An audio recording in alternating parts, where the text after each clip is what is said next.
À Pittsburgh maintenant, il n'y avait qu'une 36 d'écoulée dans le match quand Rob Brown a fait dévier le tir de la ligne bleue de Jimmy Johnson pour son 23e de la saison.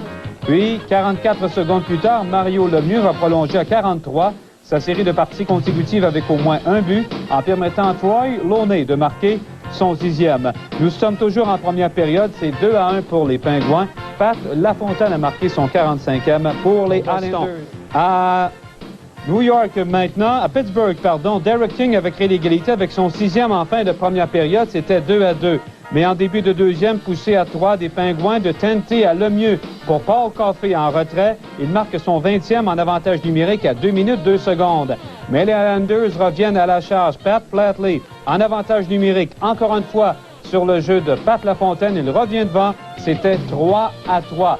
Et encore une fois, sur un jeu de puissance, Pat Lafontaine, encore lui, attend que Derek King se présente dans l'enclave pour marquer son 2e but du match en avantage numérique. 1 but, 3 passes pour Pat Lafontaine, les Islanders qui mènent 4-3. Nous sommes en deuxième période. On s'en va maintenant au New Jersey. Au match de fou, Mark Recchi avait créé l'égalité 4-4 en avantage numérique, ayant cueilli cette passe parfaite de Coffey pour sauter sur son retour. C'est maintenant 6-6. Mario Lemieux a compté les 2 autres buts des Pingouins et Pat Lafontaine, quel match! Les 2 autres buts des Islanders, il a 3 buts, 3 passes ce soir. Au New Jersey,